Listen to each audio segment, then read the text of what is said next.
Bom dia para todo mundo. A gente está aqui hoje numa das lojas do dia no estado do Rio Grande do Sul. A gente vai fazer um treinamento hoje de formação de processo de vigilância sanitária em parceria comigo do departamento jurídico, tá? Meu nome é André Ferrer, eu sou gerente jurídico do dia, tá? E a gente trouxe hoje vocês aqui para bater um papo sobre alguns pontos importantes que a gente tem que ter atenção aqui na loja, tá? Não só nessa, como em todas as lojas da rede no Brasil. Bom, vocês devem saber que existem uma série de regras que devem ser seguidas aqui em relação à vigilância sanitária na loja do dia, tá? E o que eu quero passar para vocês, antes da Karina começar aos detalhes aqui das regras, é falar um pouquinho sobre a questão do risco, a questão dos cuidados e a questão do direito do consumidor aqui na loja, tá? Vocês devem saber que no Brasil a gente tem o Código de Defesa do Consumidor, tá? Ele é uma lei específica para a defesa dos direitos dos consumidores. Então, a partir do momento que ele entrou um cliente aqui, ele está comprando alguma coisa, ele é nosso consumidor e ele tem uma série de direitos, certo? Acho que todo mundo tem ciência disso, né? E existem órgãos de fiscalização no Brasil inteiro que acompanham e cuidam, tutelam os direitos dos consumidores, tá? O principal deles é o PROCON, né? O PROCON é um órgão específico, tá? Ele pode ser municipal, estadual, depende da organização aí em cada estado, em cada cidade. Então o PROCON ele pode aparecer aqui na loja, ele pode fazer uma fiscalização. Como o consumidor insatisfeito com algum problema da loja, pode ir até o PROCON fazer uma reclamação. Por exemplo, ele veio na loja do dia e tinha um produto vencido. Ele veio na loja do dia, tinha um produto, na gôndola estava um preço, quando ele foi passar ali no PDV, isso deve acontecer, e acontece em toda a rede do supermercado, um problema ou outro, isso tem que ser solucionado na hora, mas ele pode ir para o PROCON fazer uma reclamação sobre isso também. Além do PROCON, a gente tem outros órgãos que ajudam a tutelar os direitos dos consumidores, tá? Indiretamente. A gente tem a vigilância sanitária, que a Karina vai falar mais diretamente com vocês. A vigilância sanitária vai se atentar mais a detalhes sanitários, vencimento, produto estragado, limpeza da loja, condições sanitárias gerais da loja. Podem vir também fazer uma fiscalização, ou da mesma forma, um consumidor viu alguma coisa, foi lá na vigilância sanitária, contou para eles vêm aqui para fazer a vistoria na loja, tá? Outra coisa importante é o Ministério Público. O Ministério Público, ele é um órgão que também pode, e é um dos pressupostos dele, é a defesa do direito dos consumidores, tá?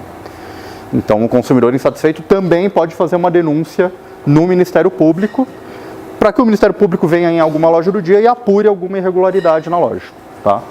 Isso também pode acontecer, assim como a vigilância sanitária pode denunciar a gente para o Ministério Público pode denunciar a gente para a polícia, enfim. O direito do consumidor é muito forte no Brasil e por um motivo óbvio, né?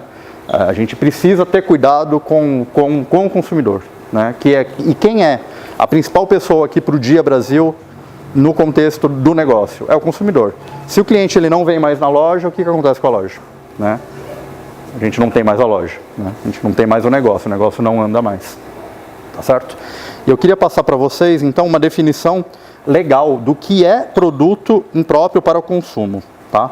Eu vou ler, a definição legal, ela está no CDC, no Código de Defesa do Consumidor, que eu mencionei para vocês. Produto impróprio para o consumo quando o prazo de validade estiver vencido ou quando o bem estiver deteriorado, adulterado, avariado, corrompido ou for nocivo à vida e à saúde, e também quando estiver em desacordo com as normas de fabricação, distribuição e apresentação, certo? Resumindo, qualquer produto, de uma maneira geral, que se apresenta inadequado ao consumo. Não adianta, vencido, ótimo, vencido é o primeiro sinal que a gente tem que ele é inadequado. Mas existem outros detalhes que a gente tem que ter, que vão indicar que o produto também, ele infringe a norma do CDC, tá? Tudo isso que a gente falou tem um impacto tremendo para o dia, tá? A gente tem uma demanda muito grande, por exemplo, de reclamações de consumidores no PROCON.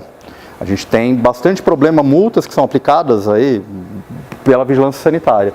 Isso impacta diretamente no negócio do dia, porque é gasto. Quer dizer, vamos supor que a loja venda X, só que a gente tem que X menos Y, porque o Y é exatamente esse valor que a gente está perdendo.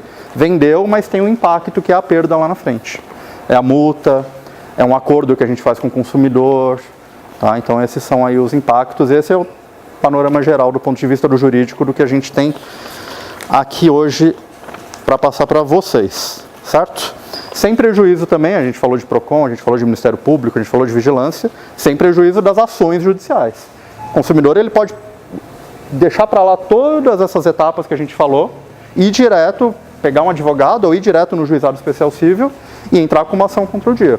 Ele pode pedir dano moral, ele pode pedir dano material, enfim, um universo enorme de coisas que podem acontecer, que o consumidor pode pedir e que também impactam no negócio, porque é custo para o dia. Além de ser custo, é um cliente que teve que ir até a justiça porque ele não conseguiu resolver o problema com a gente. É a probabilidade de um cliente a menos para o dia. A gente pode dizer que uma ação judicial de cliente satisfeito pode ser um cliente a menos para a gente. Bom, eu sou a Karina, sou responsável pela vigilância sanitária da rede, DIA, sou veterinária. Tem a supervisora também que trabalha com a gente, a Renata, que também faz parte da vigilância sanitária da rede. Então a gente cuida tanto daqui do Sul quanto São Paulo, Minas. Então a gente veio passar para vocês alguns processos, reforçar aqueles processos que a gente já faz em loja, né? Uma vez por mês a gente tem a consultoria, a Sanit que vem aqui, que é a Catilene. Ela faz a visita com vocês, passa uns pontos a ser melhorados, o que a gente precisa fazer, o que a gente às vezes esqueceu por um processo de fazer, e a gente reforça isso todos os meses, certo? Então todos os pontos de vigilância sanitária que a gente faz é a visão do consumidor. Então, a vigilância sanitária, ela tá para defender o consumidor. Então, se o consumidor ele viu alguma coisa errada na loja ou diferente, ele vai fazer uma denúncia para a vigilância sanitária. Aqui em Vacaria, a gente tem o órgão que faz a fiscalização para a gente, então toda vez que a gente faz a licença sanitária, eles vêm aqui fazer uma vistoria ou eles vêm para uma denúncia de cliente, para ver se aquilo que ele falou realmente é certo. Ou às vezes tem cliente que fala, por algum erro que aconteceu aqui, ele fala um outro ponto para a vigilância sanitária também verificar. Então eles vêm aqui, eles fazem a vistoria para saber se está tudo certo. Se não está tudo certo, eles deixam alguns pontos para a gente fazer o correto. Às vezes é um ponto de manutenção, que a gente precisa solicitar o conserto, ou os nossos procedimentos mesmo fazer um pouquinho com mais rigor, tá? Então eu vou mostrar para vocês hoje como que a gente faz o controle de temperatura, o controle de validade, como que a gente faz a limpeza, e isso tudo tem que ser registrado.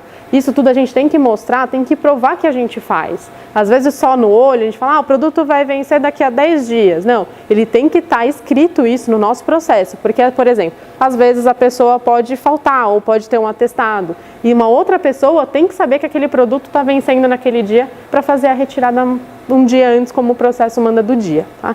Então isso a gente vai reforçar todo o processo certinho na loja com cada um, tá? Para vocês entenderem como é que funciona. Então a gente vai começar pela temperatura dos murais de refrigerado, tá? Como que a gente faz? Tem um termômetro a laser, a gente aponta para o produto, por exemplo, 3 graus, e a gente anota mural de refrigerado no número 1, a gente anota 3. A gente passa para o próximo mural, sempre apontando para o produto. 2 graus, a gente anota 2 graus. Aqui é importante a gente fazer a aferição do produto, tá? A gente já tem o termômetro da geladeira, mas o que a gente vai anotar é a temperatura do produto. A gente precisa saber se o produto está de acordo com o que o fornecedor fala pra gente, qual é a temperatura que ele deve ficar. Então, por exemplo, os iogurtes, a maioria deles são até 8 graus. Então a gente tem que considerar que a temperatura do produto que a gente vai transmitir para o cliente, que a gente vai vender para ele, esteja dentro da temperatura adequada, tá? E aí vai de acordo com cada produto. Então tem as carnes a gente tem que garantir até 4 graus, então a gente vai fazer a aferição das carnes. E assim em todas as geladeiras. A gente também vai fazer nos freezers. Os freezers que são as temperaturas negativas. Então a maioria deles são de menos 12, e aí se o freezer está bem bacana, menos 24, menos 25, e também da mesma forma, sempre aferindo o produto. A gente não precisa saber da temperatura do equipamento, a gente tem que garantir a temperatura do produto para a gente fazer a venda corretamente para o nosso cliente. Então esse processo a gente vai fazer 3 vezes por dia. No domingo, quando a loja abre, a gente faz 2 vezes, porque na maioria das vezes a loja abre até as 2 horas da tarde. Então, nesse período, a gente faz a aferição também. Não podemos deixar de aferir a temperatura as 3 vezes por dia. Quando tá a temperatura inadequada, a gente abre o chamado na central de manutenção. Então a gente liga para a central e eles têm um atendimento de até 4 horas para ver o que está acontecendo na geladeira. Então vem uma equipe para cá para fazer a manutenção. Se a manutenção não consegue deixar na temperatura certa, o que a gente faz? Por exemplo, essa geladeira aqui não estaria na temperatura correta. A gente tira os produtos dessa geladeira e coloca em outro equipamento que está correto, para a gente não ter a perda do produto. E também não vender um produto incorreto para o cliente. Tá? Então a gente sempre vai ver a função do cliente. Perfeito? Então é assim que a gente vai fazer em todos os equipamentos de frio. Então a gente vai fazer aqui na geladeira, tem na padaria também, lá na câmara também, a gente faz a medição e a aferição de temperatura. Tá? Processo 3 vezes por dia, ok? Se a temperatura não está certa, quando a gente vai fazer a abertura na central de manutenção, a gente tem um quadrinho aqui no caderno que a gente anota qual é a geladeira que está com um problema e o número do chamado, garantindo que a gente já ligou para manutenção e fez a abertura desse chamado. Agora a gente vai falar sobre validade dos perecíveis. O processo do dia é fazer a batida de validade 3 vezes por semana, anotando os produtos que estão vencendo na próxima semana. Algumas lojas, elas conseguem fazer o processo quando recebe o caminhão para fazer o abastecimento e anotar a validade. Perfeito, porque aí realmente não passa nenhuma mercadoria sem anotar a data de validade. Então, se a loja consegue fazer esse processo, ótimo, é mais garantido para a gente, tá? Mas o processo é fazer a batida 3 vezes por semana. Então, por exemplo, aqui a gente tem um produto que vai vencer dia 30 de agosto. Então, no caderno de validade, a gente vai lá no dia 30 de agosto e anota os produtos que estão vencendo no dia 30 de agosto. O processo da rede é tirar um dia antes da validade. Então, por exemplo, hoje é se for dia 30, a gente vai retirar esse produto no dia 29 de agosto, garantindo sempre um dia antes. Esse é o processo de perecíveis. Então, a batida são 3 vezes por semana. Nos secos, a gente vai passar um pouquinho mais para frente, tá?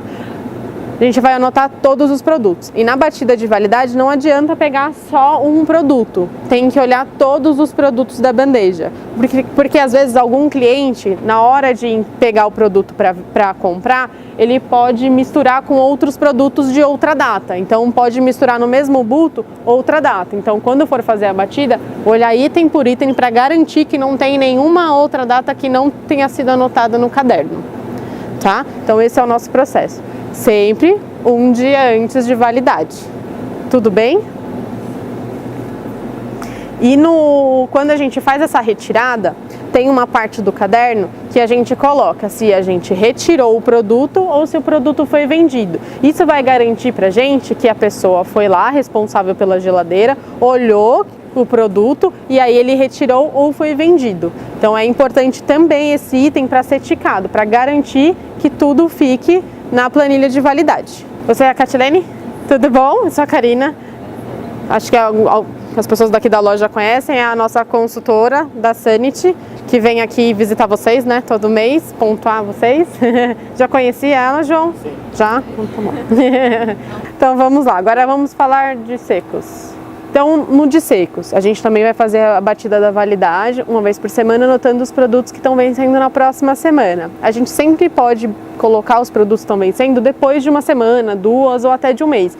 Porque na loja a gente sabe o que vende, né, o que o cliente acaba comprando mais e o que acaba ficando que não tem tanta rotatividade. Então não tem problema, por exemplo, a gente anotar um produto que vai vencer daqui a um mês, não tem importância, tá? Então o problema é quando a gente não anota o produto na validade. Então, por exemplo, aqui a gente vai ter um produto que está vencendo no dia 28/8. Então a gente anota no dia 28/8 qual é o produto. O código do produto, a descrição dele e quantas unidades a gente tem. E o mesmo produto, a gente tem outra data de validade, que é 21/9. Então, a gente tem que colocar primeiro esse para venda, então sempre deixar com um PVPS, então o primeiro que vence e o primeiro que sai. Então, sempre deixar o produto que está mais próximo da validade para frente, para esse sair primeiro. E aí depois a gente vende o 21/9. Então, vamos lá. 21/9, a gente pega, anota também o código do produto, a descrição e a quantidade que a gente tem. Então, por exemplo, aqui tem 1, 2, 3, 6, 8. Então, 8 unidades a gente tem da data do dia 21/9. Como que a gente faz? Então, no dia, hoje, por exemplo, dia 22 do 8, a gente vai tirar os produtos do dia 23/8. Então, a gente pega o caderno, dia 23/8, quais são os produtos? Aqui tem o cookie chocolate, então a gente tem que garantir que esse cookie chocolate não esteja mais na área de vendas um dia antes. E anotar aqui se ele foi retirado ou se ele foi vendido. E importante que o responsável da loja também ele tem que checar aqui, para garantir que ele viu que o processo foi realizado pelo funcionário da loja. Tá? Então esse é o procedimento certo. Então garantir o primeiro que vence, o primeiro que sai. Às vezes tem cliente que vai pegar o produto e colocou lá para trás. Então, na hora que a gente estiver fazendo essa batida de validade, sempre colocar o produto que vence para frente, tá? É importante que a gente não perca esse produto, ele tenha saída. E considerar um dia antes da validade, a gente não tem mais o produto. Aí a gente coloca para devolução para ir para o centro de distribuição. Agora vamos falar sobre FLV. O FLV a granel, como a gente vende aqui em caixa, ele vai ser por qualidade. A gente não tem validade desses produtos que a gente vende em caixaria. Então a gente vai ter que olhar todos os produtos e identificar quando ele está ruim para a gente fazer a retirada. Por exemplo, aqui um tomate. O tomate ele está machucado. Então esse tomate ele já não pode ir mais para a área de venda. É considerado um produto impróprio para o consumidor. Então a gente faz a seleção e tira esse produto. Então comparando o tomate, então esse fica para a área de vendas e esse a gente retira. A gente não pode deixar um produto desse na área de vendas. Isso daqui é para o consumidor. Até mesmo quando a gente compra, a gente avalia todos os produtos que a gente está comprando. Então esse daqui retirado vai para devolução. A gente também tem um produto que tem validade no FLV, por exemplo, a salada. Então aí a gente tem que ter atenção. Esse daqui vence no dia 26/8. Então no dia 25/8 a gente já retira esse produto da área de vendas. Dia 26 ele não pode estar mais na área de vendas de acordo com o procedimento do dia. Essa é uma regra nossa, tá? Então, qualidade são os produtos de caixaria e alguns dos produtos que são manipulados, eles têm a validade, eles já são ensacados, eles já têm a validade. Então, no FLV a gente tem os dois itens.